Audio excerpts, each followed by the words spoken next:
এখনো বিধানসভা নির্বাচনের কয়েক মাস বাকি, কিন্তু তার আগে কার্যত যেন ভোটের দামামা বেজে গেল। দেখুন, হুমায়ুন কবিরের যে বাবরি মসজিদের শিলান্যাস অনুষ্ঠান ছিল তার দিকে সকলের নজর ছিল, কিন্তু পাশাপাশি আমরা যে ছবি বিভিন্ন মুহূর্তের আপনাদের সামনে রেখেছি, কাল ব্রিগেডে যেমন গীতা পাঠের প্রস্তুতির ছবি আপনারা দেখতে পাচ্ছেন, অন্যদিকে শৌর্য যাত্রায় শুভেন্দু অধিকারী, তৃণমূলের সংহতি দিবস পালন মেয়র রোডে কংগ্রেস সম্প্রীতি মিছিল করলো, বামেরাও সংহতি যাত্রা করলো। অর্থাৎ এই 6ই ডিসেম্বরকে মাথায় রেখে ধর্মাস্ত্রে শান দিল বিভিন্ন রাজনৈতিক দল।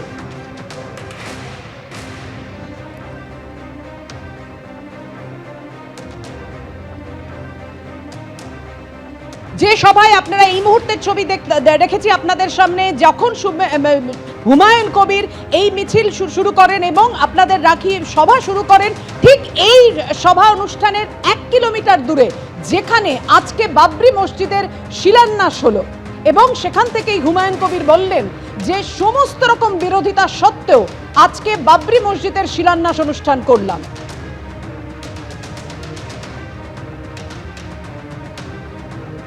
সিপিএমের প্রশাসন আমাদের উপরে এত অত্যাচার, জুলুম, মিথ্যা মামলা, আমার এগেইনস্টে 1993 সাল থেকে 2012 সাল পর্যন্ত 27টা কেস দিয়েছে।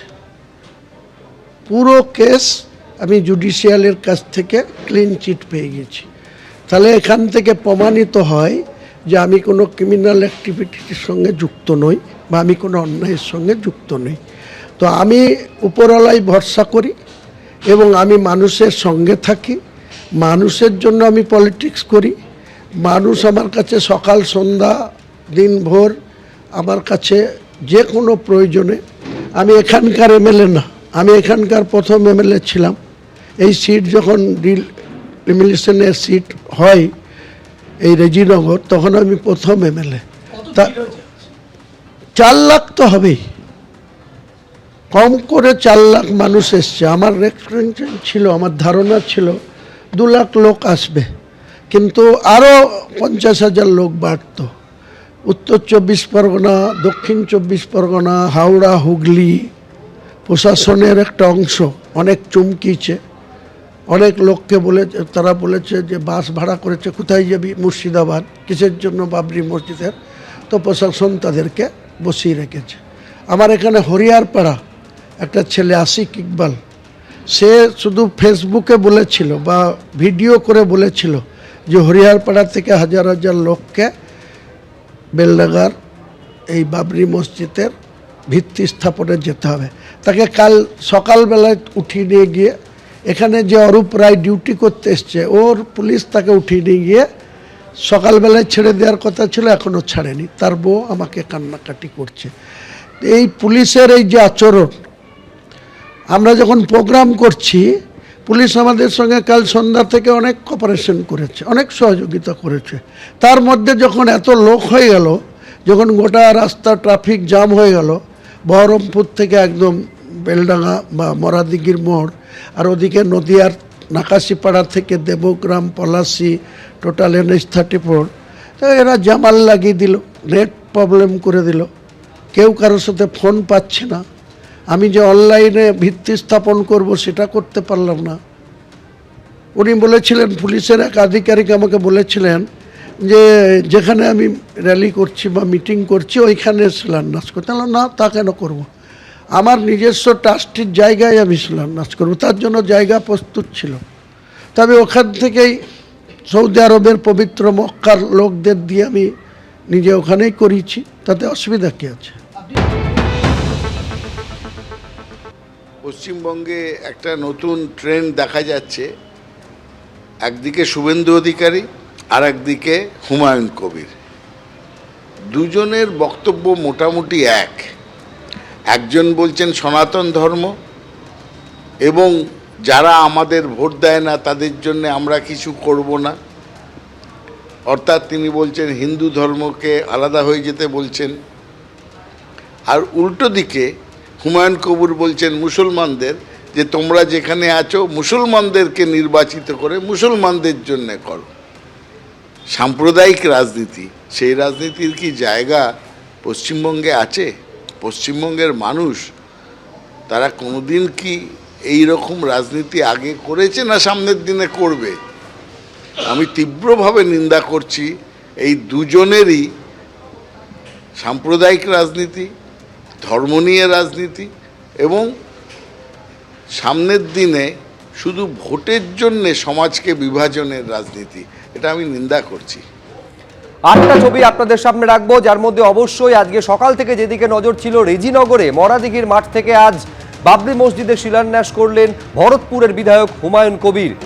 অন্যদিকে তৃণমূলের শহীদ দিবস আজকে মেয়র রোডের সভামঞ্চ থেকে তৃণমূল নেতৃত্ব ঐক্য এবং সম্প্রীতির বার্তা দিয়েছেন। শুভেন্দু অধিকারী হিন্দুত্ববাদী সংগঠনের শৌর্য যাত্রায় তিনি পা মিলিয়েছেন।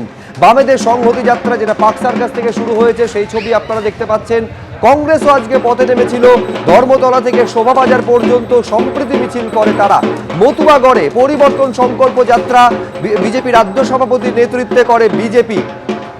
বহরমপুরে রাম মন্দিরের শিলান্যাস করলেন বিজেপি নেতা শাখারব সরকার। এবং আগামীকাল আপনারা জানেন যে ব্রিগেড প্যারেড গ্রাউন্ডে 5 লক্ষ কণ্ঠে গীতা পাঠ রয়েছে, যার প্রস্তুতি একেবারে ছবি আপনাদের সামনে তুলে ধরলাম। এটা যেটা দেখতে পাচ্ছেন 3টে মঞ্চ, আলাদা আলাদা মঞ্চ তৈরি করা হয়েছে আগামীকালকে ব্রিগেডে এই গীতা পাঠের কে কেন্দ্র করে।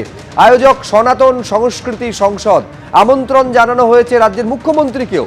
সকাল 9টা থেকে শুরু হবে গীতা পাঠ অনুষ্ঠান, চলবে দুপুর 2টো পর্যন্ত। তার আগে অর্থাৎ গীতা পাঠের আগে বেদ পাঠ হবে। রবিবার ব্রিগেড ময়দানে 5 লক্ষ কণ্ঠে গীতা পাঠ, আর তারই শেষ মুহূর্তের প্রস্তুতি চলছে ব্রিগেড ময়দানে। আমরা মূল মঞ্চে দাঁড়িয়ে যে বিষয়টি দেখতে পাচ্ছি যে প্রচুর মানুষ জড়ো হবেন এই ভেবেই প্রস্তুতি চলছে, এবং তার সঙ্গে এই মুহূর্তে কালকে যে বেদ এবং ভক্তিগীতি হবে তার যে অনুশীলন, সেই অনুশীলনও কিন্তু এখন পুরোদমে চলছে। সনাতন সংস্কৃতি সংসদ তারাই এর উদ্যোক্তা, এবং তারা যেটা জানাচ্ছেন ইতিমধ্যেই 3 লক্ষ মানুষ নিশ্চিত করেছেন যে তারা এখানে আসছেন। শুধুমাত্র পশ্চিমবঙ্গের বিভিন্ন প্রান্ত নয়, পড়শি রাজ্যগুলো থেকে যেমন মানুষ আসছেন, তেমনি বাংলাদেশ থেকে 50-এরও বেশি মানুষ ইতিমধ্যেই এখানে আসার জন্য কিন্তু প্রস্তুতি নিয়েছেন, এবং তারা কলকাতায় চলেও এসেছেন বলে উদ্যোক্তারা জানাচ্ছেন। আগামীকাল সকাল 9টার পর থেকে অনুষ্ঠান শুরু হবে। প্রথমেই একটি শোভাযাত্রা, তারপর বেদ পাঠ, এবং তারপরে ভক্তিগীতির পরে মূল যে গীতা পাঠের আসর সেটা বসবে। রাজ্যপাল আমন্ত্রিত রয়েছেন, রাজ্যপাল আসবেন এবং গীতা পাঠে অংশ নেবেন। উদ্যোক্তারা জানাচ্ছেন যে আরও অনেককেই আমন্ত্রণ জানানো হয়েছে, তার মধ্যে দেশের রাষ্ট্রপতি, প্রধানমন্ত্রী সহ রাজ্যের মুখ্যমন্ত্রী পর্যন্ত রয়েছেন, যদিও রাজ্যের মুখ্যমন্ত্রী কোনো রকম উত্তর তাদের দেননি সেটা জানিয়েছেন। নিরাপত্তার দিকটা নজর রাখতে যেমন প্রচুর নিরাপত্তা রক্ষী থাকবেন, সেক্ষেত্রে উদ্যোক্তারা এখনও পর্যন্ত রাজ্য সরকারের বা রাজ্য প্রশাসনের ওপর আস্থা রাখছেন, এবং গোটা এলাকা জুড়ে প্রচুর সিসিটিভির ব্যবস্থাও করা হয়েছে যাতে নিরাপত্তার দিকটা সুনিশ্চিত করা হয়। গত বছর সেটি হয়েছিল শিলিগুড়িতে, এবং আবার যখন বিধানসভা ভোট আসন্ন 2026-এর বিধানসভা ভোট আসন্ন, তার ঠিক আগে 2025-এর ডিসেম্বরে গীতার জয়ন্তী পালন করার জন্য এই গীতা পাঠের আয়োজন। উদ্যোক্তারা যাকে প্রতীকীভাবে 5 লক্ষ কণ্ঠে গীতা পাঠের নাম দিয়েছেন। আপাতত এটাই দেখার। এবিপি আনন্দ, এগিয়ে থাকে, এগিয়ে রাখে।